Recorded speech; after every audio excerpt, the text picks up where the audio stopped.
because of our ego, we feel too proud to let go of something. And I had a realization the other day that our ego basically kind of keeps us stuck in certain situations. Because once you let go of that thing that happened, who are you? So I truly hope that the message I'm sharing inspires and motivates you to improve your life. Now let's get to the point.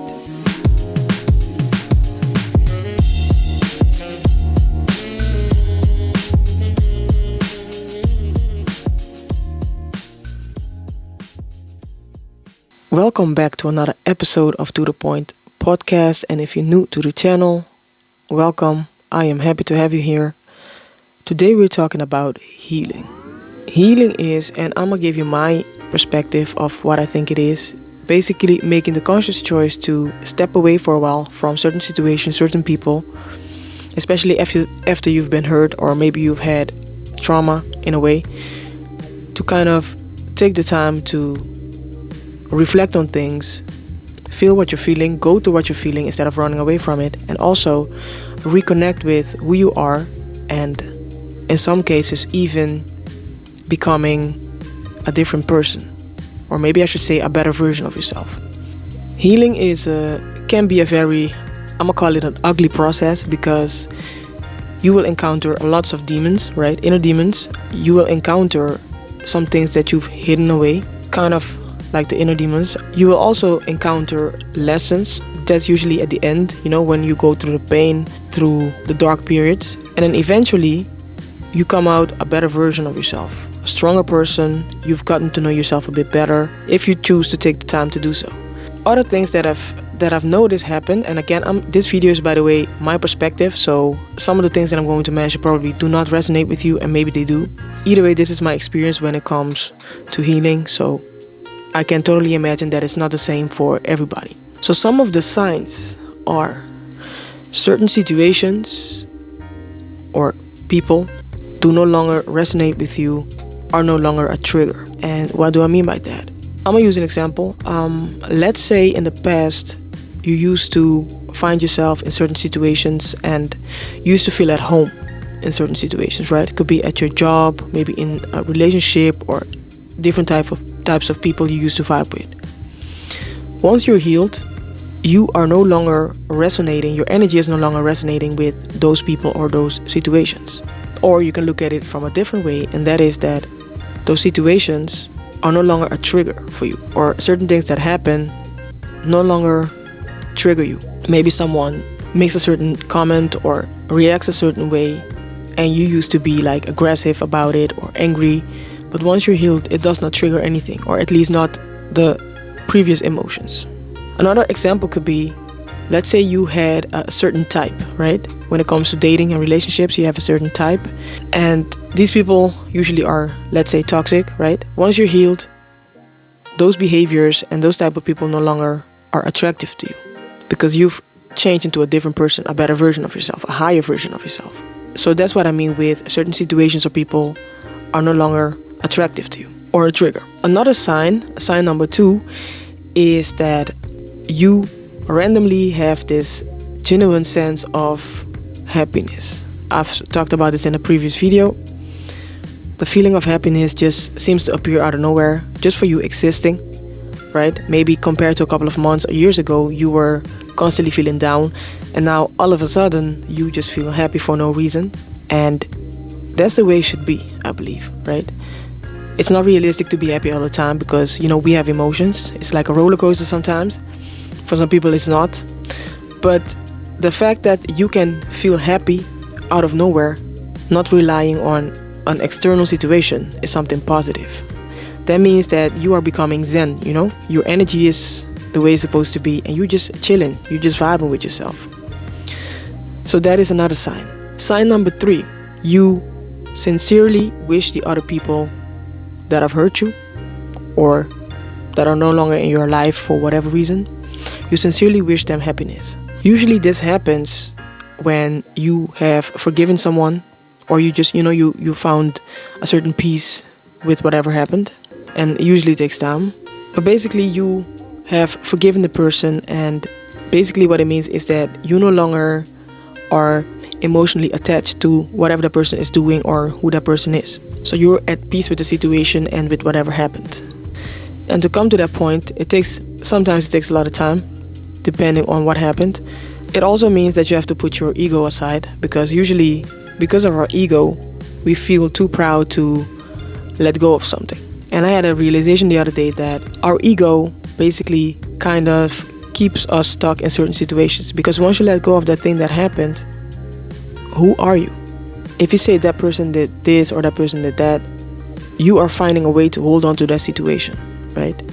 And you become kind of a victim to that situation. But if you let go of that, the ego kind of struggles with, I don't have anything to hold on to, so I don't exist anymore. And the ego wants to exist, right? So if you let that go, that ego is going to disappear. And if there's no ego, that means that you can just be at peace with the situation and just let it be. And then eventually you can really forgive someone for what they've done. And we need to realize, by the way, that forgiveness is not for the other person, it's for us. This is something I had to learn myself. Because like I said, you feel like this pride, that person did me wrong, I don't want to forgive them. But you're not doing it for them, you're doing it for you. Because once you forgive them, you let go of all the emotional attachments, right? You let go of all the hurt. It doesn't mean that you approve of what they did. That's not what it is. That's something people get confused a lot of times. You don't approve of what they did. What they did is still messed up if they did you wrong.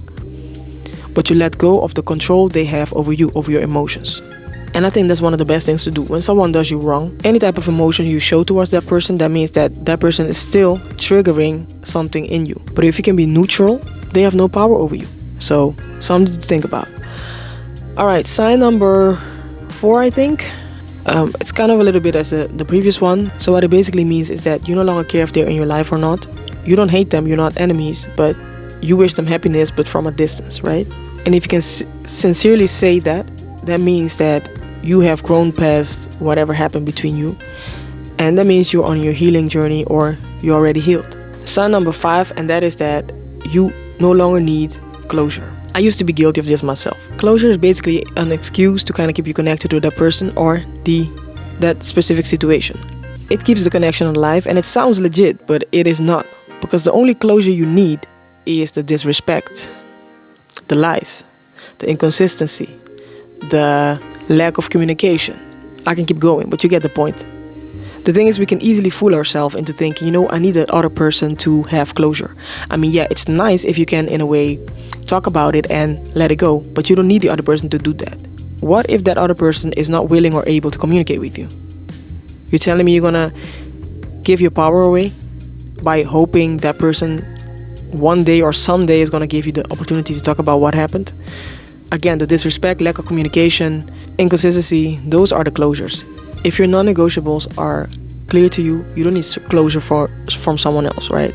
Because if that person shows you a certain behavior, then you already know that is not on my list, so that person is not for me. And it's easier said than done, I know that, especially if your emotions are involved. But actually, that's the way we should go about it.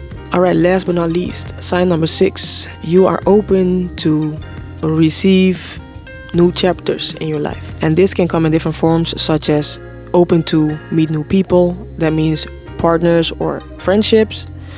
Or you are ready to pick up your life again, reconnect with yourself, try new hobbies, try new things, to create a new life for yourself. Because here's the thing, right?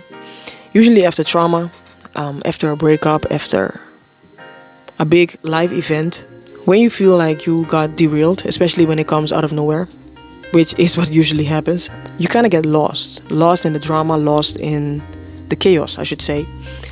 And you kind of forget who you are or who you were.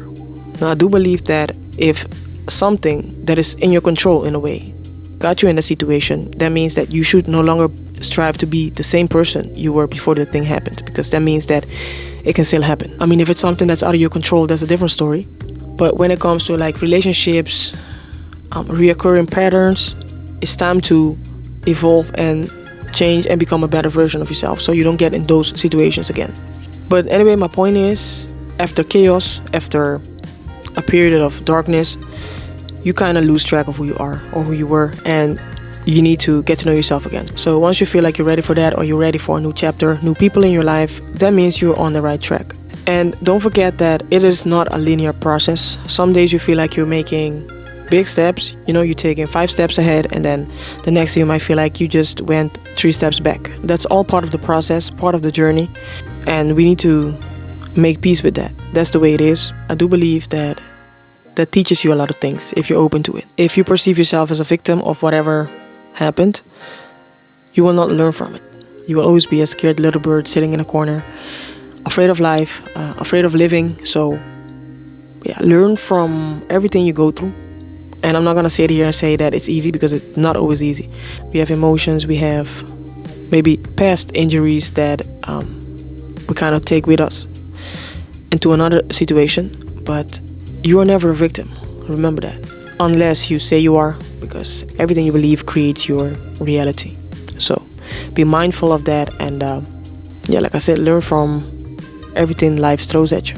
Anyway, I feel like this video is all over the place. It was something I was thinking about. So anyway, if this resonates with you, hit the like button, subscribe, leave a comment in the comment section. Tell me if you've been going through your healing journey and how that is going for you.